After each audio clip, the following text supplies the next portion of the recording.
नमस्कार, स्वागत है आपका। लोकसभा चुनाव की तारीखें आने वाली है। कांग्रेस ने भी अपने कैंडिडेट्स उम्मीदवार की कुछ लिस्ट जारी कर दी। बीजेपी पहले ही 15 उम्मीदवार की राजस्थान की लिस्ट जारी कर चुकी है और पूरे भारत में बहुत सारी सीटों पर बीजेपी और कांग्रेस ने अपने अपने उम्मीदवार घोषित कर दिए। जब कोई व्यक्ति एक पार्टी को छोड़कर दूसरी पार्टी में जाता है तो निश्चित तौर पे जहां जाता है उस पार्टी को खुशी होती है, क्योंकि उसको लगता है कि इसके आने से कुछ वोट बढ़ेंगे, और जिसको छोड़कर जाता है वहां चिंता का वातावरण रहता है। 2 दिन पहले राजस्थान के अंदर बहुत सारे कांग्रेस के नागौर के नेता सहित जयपुर ग्रामीण के नेता भी, पूर्व मंत्री भी कांग्रेस को छोड़कर बीजेपी में शामिल हुए थे। ऐसा लगता था कि इनके पीछे भी जनता कांग्रेस को छोड़कर बीजेपी में आ जाएगी।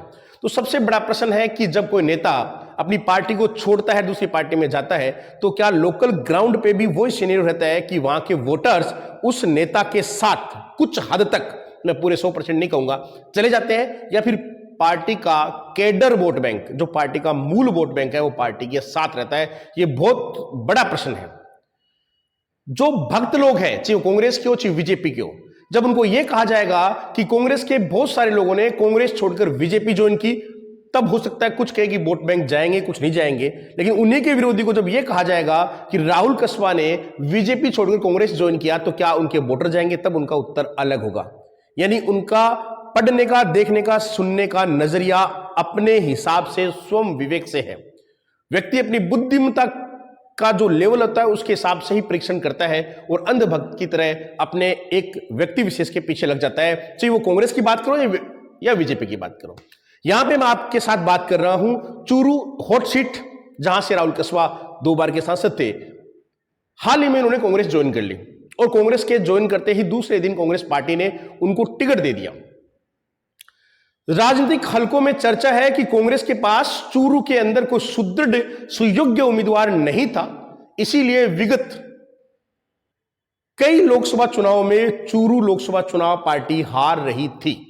वैसे तो राजस्थान के अंदर 25 लोकसभा सीट है, वो 2014 या 2019 दोनों लोकसभा चुनाव में लगातार 25 की 25 बीजेपी जीत रही है, वो भी बहुत बड़े मार्जिन से। यानी आपको यह जानकर आश्चर्य होगा कि बीजेपी ने 2014 के चुनाव में और 19 के चुनाव में भी लगभग सभी सीटें 2.5 लाख, 3 लाख, 5 लाख वोटों के अंतर से जीती है। पिछली बार 2 सीट शायद करौली और दौसा है जो 1 लाख के आसपास से बीजेपी ने जीती है। इसी तरह मैं चूरू सीट की बात कर रहा था, तो चूरू सीट लगभग 3.5 लाख वोटों से पिछली बार राहुल कस्वा ने बीजेपी के उम्मीदवार के तौर पे चूरू लोकसभा सीट जीती थी।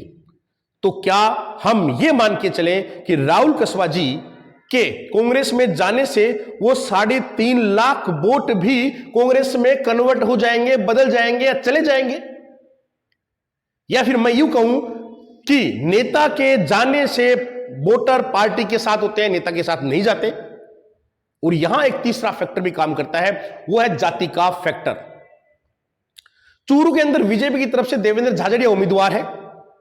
देवेंद्र झाझड़िया और राहुल कस्वा दोनों ही जाति से आते हैं, लेकिन वहां के लोकल हम लोग जब सोशल मीडिया के ग्राउंड को टंटोलते हैं तो एक बात तो यह निकल के आ रही है कि जाट लगभग ज्यादातर राहुल कस्वा का सपोर्ट कर रहे हैं। हो सकता है चुनाव में समय है, वो वोट किसको दे यह मैं नहीं कहूंगा, लेकिन यह तय है कि वो इसको अपनी जाति या स्वाभिमान से जोड़कर देख रहे हैं और राहुल कस्वा के साथ खड़े हुए नजर आ रहे हैं। तो क्या हम ये माने कि 1.5 महीने 2 महीने में कोई परिवर्तन नहीं होगा और ये वोट जाट जाति के एक तरफा राहुल कस्वा जी के कांग्रेस में आने से हाथ, यानी कांग्रेस पे वोट पड़ जाएंगे? ये तो भविष्य के गर्भ में है कि देवेंद्र झाझड़िया कितना परिवर्तन करता है। देवेंद्र झाझड़िया ने हाल ही में चूरू के अंदर अपना कार्यालय खोला था और सबसे बड़ी बात है कि चूरू जिला या राजस्थान के राजनीति के सिरमौर राजेंद्र राठौड़, जिनकी अदावत राहुल कस्वा से चल रही है, वो देवेंद्र झाझड़िया के कार्यालय के उद्घाटन में नहीं थे। यानी कि भारतीय जनता पार्टी चाहती है कि यह लड़ाई बीजेपी और कांग्रेस के बीच में रहे, जातिवाद का डंका इसमें बीच में नहीं आए। बीजेपी का ऐसा मानना है। अब राहुल कस्वा शुद्ध रूप से सामंतवादी और कुछ ऐसे शब्द प्रयोग करके कहीं ना कहीं राहुल कुशवाहा जी चाहते हैं कि यह लड़ाई जातिवाद की लड़ाई के साथ लड़ी जाए चूरू जिले के अंदर। यह तो भविष्य के गर्भ में है कि वोट कैसे पड़ेंगे। अभी हाल ही में चूरू लोकसभा के अंदर जो 8 विधानसभा थी उनके मैंने 2023 में जो वोट पड़े थे वो सिनेरियो देखा है। उस सिनेरियो से लगभग 50,000 वोटों के आसपास कांग्रेस 2023 जो 3-4 महीने पहले वोट पड़े थे उसकी बात कर रहा हूं, यानी 50,000 वोटों के साथ लगभग कांग्रेस अभी आगे है बीजेपी से। लेकिन यही 4.5 साल पहले जब वोट पड़े थे नरेंद्र मोदी के नाम पे, तब 3.5 लाख वोटों से बीजेपी जीती है इसी चूरू से। वही लोकसभा, इसी लोकसभा के अंदर 8 विधानसभा सीट आती है, उन्हीं की बात कर रहा हूं। यानी कि राजस्थान का पैटर्न रहा है कि विधानसभा चुनाव में कुछ अलग मूड सोचकर आम मतदाता वोट देता है और लोकसभा में कुछ और बातें सोचकर आम मतदाता वोट देता है। लेकिन राहुल कुशवाहा ने यह तो निश्चित हो गया कि राहुल कुशवाहा चूरू सीट पे आने से चूरू सीट हॉट सीट बदल गई और राजनीतिक विश्लेषक निश्चित तौर पे यहां टक्कर मार रहे हैं। मैं जीत हार की बात नहीं कर रहा हूं, टक्कर की बात कर रहा हूं। अभी तो मेरा सोचना अलग हो सकता है कि चूरू से कौन जीतेगा, उससे कोई फर्क नहीं पड़ता। लेकिन यह बात है कि राहुल कुशवाहा ने यहां पे अपनी उम्मीदवारी के साथ जैसे टिकट कांग्रेस से मिली है, बीजेपी से झाझड़िया जी है, तो यह टक्कर की सीट बन गई, हॉट सीट बन गई, यहां टक्कर होगी। अब चुनाव मैनेजमेंट पे डिपेंड करेगा, चुनाव के सारथी कौन होगा, इनको लड़ाने वाले कृष्ण कौन होंगे, वो इनकी नैया पार लगाएंगे। जो कृष्ण होगा, जिनके पास मैनेजमेंट होगा, जो आम मतदाता वोटों को प्रभावित करेगा। लोकसभा क्षेत्र बहुत बड़ा होता है, चूरू के अंदर लगभग 21 लाख मतदाता है और लगभग 12-13 लाख के आसपास वोटर्स पोल होते हैं यहां पे। तो वोट किधर जाएंगे ये तो भविष्य के गर्भ में है। लेकिन ये लड़ाई निश्चित तौर पे कहीं ना कहीं बीजेपी कांग्रेस की नहीं रहकर एक अलग दिशा में जा रही है चूरू के अंदर। और मैं आपको यह भी बताना चाहूंगा कि बीजेपी के अंदर यह बहुत बड़ा झटका है कि उसका जो एमपी है, सिटिंग एमपी है, वो बीजेपी छोड़कर कांग्रेस में जा रहे हैं। इसी तरह हरियाणा में भी एक ब्रिजेंद्र सिंह जो बीजेपी के एमपी थे, उन्होंने हाल ही में कांग्रेस छोड़ दी और कांग्रेस छोड़कर बीजेपी में शामिल हो गए। बीजेपी छोड़ दी और कांग्रेस में शामिल हो गए। और कहीं ना कहीं राहुल कुशवाहा और ब्रिजेंद्र सिंह दोनों के बयान सिमिलर है कि बीजेपी किसान विरोधी है, किसानों के साथ नहीं है। यानी दोनों को ही अब जब बीजेपी छोड़ चुके हैं तो उनको किसान भी याद आ रहे हैं। सोशल मीडिया पे लोग उनके पुराने ट्वीट पोस्ट जो कांग्रेस के बारे में थे और बीजेपी के पक्ष में थे वो कह रहे हैं। यह इस बात का घोतक है कि नेताओं के कभी पार्टी लागू नहीं होती, पार्टियां आम मतदाताओं के लागू होती है। आम मतदाता अपने गांव देहात ढाणी में अपने नेताओं के चक्कर में आपस में दुश्मनी पाल लेते हैं। नेता कब किस पार्टी में रहेगा ये किसी को कुछ पता नहीं है।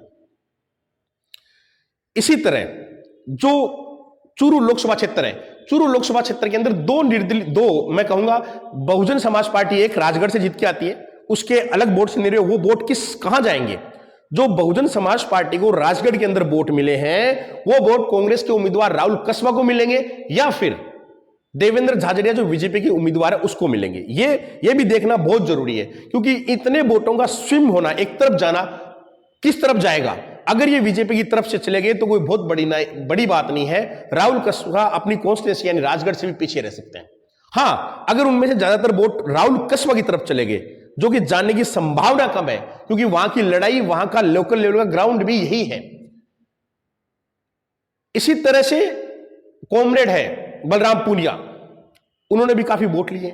उनके वोट किधर जाएंगे, उनकी भाषा शैली, उनके बात करने का तरीका, तो यह लग रहा है कि शायद उनके वोट, जो मूल वोट, किसानों के वोट कह दो, कैसे भी कह दो आप, वो मूल वोट राहुल कुशवाहा की तरफ स्विम होंगे, जाएंगे। हालांकि यह हो सकता है कि पूनिया कह दो या फिर हम लोग चूरू से मंडेलिया परिवार कह दें या फिर कॉमरेड की बात कर लें, ये तीनों चारों या कुछ और नेतागण भी है, क्या मन से, दिल से राहुल कुशवाहा के साथ लगकर जिताने का प्रयास करेंगे। बस इतना ही फर्क है। अगर दिल से करेंगे तो जीत की संभावना भी बढ़ जाती है। दूसरी तरफ सिक्के का दूसरा पहलू, क्या मोदी के नाम पे एक बार फिर वोट पड़ेंगे तो जीत का अंतर लाखों में होगा। नहीं पड़ेंगे, राहुल कुशवाहा जी जीतेंगे तो निश्चित तौर पे जीत का मार्जिन निकट रहेगा। ये चूरू का लोकसभा सीट का सिनेरियो है। भविष्य में जो जो परिवर्तन होंगे उनको लेकर हम आपके साथ आएंगे। हमारे वक्तव्य, हमारी बातों को समझने का प्रयास करें और अपने विचारों को डेवलपमेंट करके कि कौन जीत सकता है बताइए। राजस्थान की नागौर सीट और बाड़मेर सीट के साथ 25 लोकसभा की सीट का क्या सिनेरियो रहेगा वो भी मैं आपके सामने जल्द ही लेके आऊंगा। नमस्कार, धन्यवाद।